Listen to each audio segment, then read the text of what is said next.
श्रुति अपनी माँ के साथ रहा करती थी। श्रुति की माँ हमेशा श्रुति की शादी के लिए लड़के ढूंढा करती, पर श्रुति का सांवला रंग और चेहरे पर पिंपल्स देखकर कोई उसे शादी के लिए हामी नहीं भरता था। बेटा, ये लड़का भी चला गया। मेरे पास कुछ साल ही बचे हैं। तेरे बापूजी तो हमें छोड़कर चले गए, पर खुद जाने से पहले तुझे एक अच्छे लड़के के हवाले करना चाहती हूँ। श्रुति अपनी माँ की बातों से हमेशा उदास ही रहा करती थी। एक दिन जब श्रुति बाजार से घर की तरफ लौट रही थी, उसने देखा पेड़ के पास एक पोस्टर लगा हुआ है। 21 दिन में अप्सरा बनने का ट्रीटमेंट। आइए हमारे पास अप्सरा ब्यूटी पार्लर में। अरे, अगर ये सच में मेरी शक्ल को ठीक कर देंगे तो मेरे लिए तो रिश्तों की लंबी लाइन लग जाएगी। श्रुति दिए गए पते पर पहुंच जाती है। वो एक बहुत बड़ा पार्लर था। श्रुति अंदर चली जाती है, जहां उसे अनीता मिलती है। अनीता का रंग भी सांवला था और फेस पर पिंपल भरे पड़े थे। अनीता श्रुति से पूछती है, क्या तुम भी ट्रीटमेंट के लिए आई हो? श्रुति हाँ में जवाब देती है। दोनों के बीच काफी बातें होती है। तभी अनीता को कमरे के अंदर बुलाया जाता है। थोड़ी देर बाद श्रुति का भी नंबर आ जाता है। अंदर जाते ही राशि श्रुति को चेयर पर बिठा देती है और खीरे के 2 स्लाइस आंखों पर रख देती है। मैडम, अब आप रिलैक्स हो जाइए और अपनी आंखों को आराम दीजिए। राशि फ्रिज में से एक जार निकालकर उस लिक्विड को श्रुति के फेस पर लगा देती है और कुछ ही देर में श्रुति का फेस खून सा लाल हो जाता है। मैडम, अब आपको ये मास्क 30 मिनट के लिए रखना है। मास्क इतना ठंडा और रिलैक्सिंग था कि श्रुति को नींद आ जाती है। जब श्रुति गहरी नींद में होती है, वो देखती है कि अनीता एक अंधेरे कमरे में अकेली बैठी रो रही है। अनीता, अनीता रो क्यों रही है? जब श्रुति अनीता को आवाज लगाती है, अनीता श्रुति की तरफ देखती है। लाल आंखें, बिखरे बाल, उसके गले से आता खून देखकर श्रुति की नींद खुल जाती है। श्रुति डरी सहमी अनीता अनीता कहते हुए चिल्ला रही थी। आवाज सुनकर राशि कमरे में आ जाती है और श्रुति को शांत करवाती है और फिर फेस वॉश कर देती है। श्रुति को पहले दिन ही काफी फर्क दिख रहा था। आपको देखकर तो लगता है आप हमारे ट्रीटमेंट से खुश हैं। अब आपको 20 दिन और आना होगा और गैप मत कीजिएगा। श्रुति वहां से चली जाती है। देखते ही देखते 21 दिन बीत जाते हैं। अब श्रुति बहुत खूबसूरत और गोरी हो गई थी। आपका बहुत बहुत शुक्रिया। मैं सच में बहुत खुश हूँ। राशि श्रुति को जाने से पहले एक ब्रेसलेट देती है और उसे कभी न उतारने के लिए कहती है। श्रुति को वो ब्रेसलेट काफी सुंदर लगता है, इसलिए वो भी उसे पहन लेती है। श्रुति को अब काफी रिश्ते आने लग गए थे और श्रुति ने एक रिश्ते को हाँ भी बोल दिया। देखते ही देखते अमन और श्रुति की शादी हो गई। पर जब श्रुति किचन में काम कर रही थी, वो ब्रेसलेट श्रुति के हाथ से खुलकर गिर जाता है और उसे पता भी नहीं चलता। एक दिन श्रुति की ननद रूबी उसके कमरे में आती है। भाभी, मैं सोच रही थी आज कुछ स्पेशल बनाओ। चलिए ना, मेरी थोड़ी मदद कीजिएगा, आपका भी टाइम पास हो जाएगा।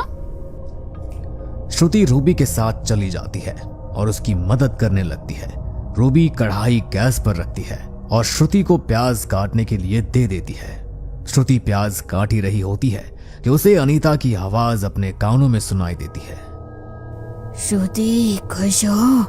कैसे खुश हो तुम? मैं तो नहीं हूँ। कौन है? ये किसने बोला? श्रुति काफी घबरा जाती है, पर वो खुद को संभालकर वापस अपने काम में लग जाती है। तभी अनीता श्रुति के सामने आ जाती है। अनीता काफी खतरनाक दिख रही थी।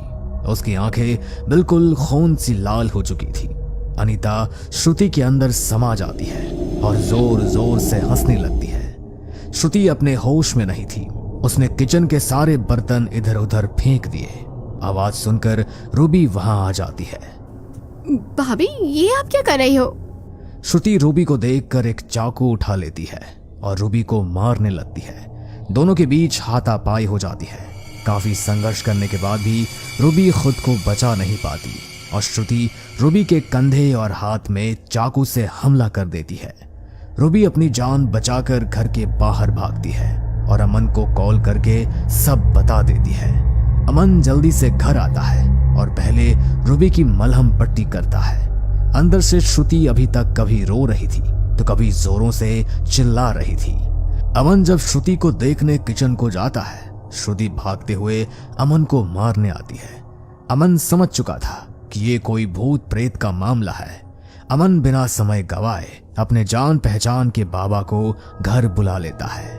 बाबा जल्दी से हवन सामग्री फ्लोर पर बिछा देते हैं और श्रुति को घेरे के अंदर बिठा देते हैं। कौन है तू? मैं नहीं बताऊंगी मैं कौन हूं। मैं भी तुझे नहीं छोड़ने वाला, बता कौन है तू?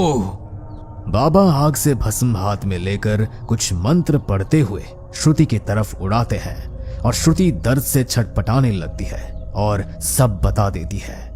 मैं अनीता हूँ। जिस दिन श्रुति पार्लर में आई थी उस दिन मैं भी आई थी। मुझे तो ये समझ नहीं आ रहा था कि ये लोग ऐसा क्या कर रहे हैं जो लड़कियां इतनी सुंदर बनती जा रही हैं। मेरे पास इतने पैसे नहीं थे तो सोचा कि वो राज खुद पता करके यहाँ से चली जाऊंगी, पर मेरी नजर राशि के फ्रिज पर पड़ी जिसमें खून और इंसानी मांस रखा हुआ था। मैं बहुत डर गई और भागने की कोशिश करने लगी। तभी राशि को इस बात का पता चल गया और उसने मुझे एक अंधेरे कमरे में बंद कर दिया और मुझे एक इंजेक्शन दे दिया।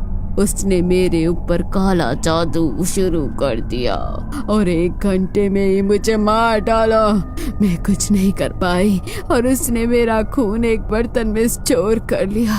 उसने मेरे खून में कभी न खराब होने वाला भस्म डाल दिया और उसे बाकी काले जादू के सामान में सारी लड़कियों के फेस पर लगाने लगी।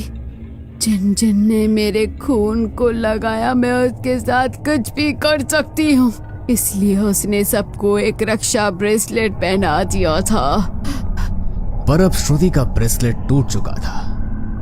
हमें बहुत दुख हुआ तुम्हारी कहानी सुनकर, पर अब तुम जीवित नहीं हो। तुम्हें मुक्ति दिलवाने का एक ही रास्ता है। और बताओ तुम्हारे लाश को कहाँ दफनाया गया है? नहीं बताऊंगी।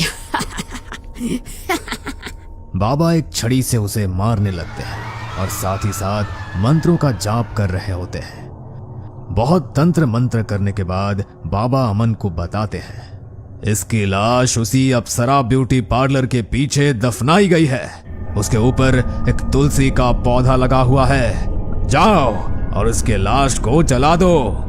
अमन भागा भागा उस जगह पहुंचता है।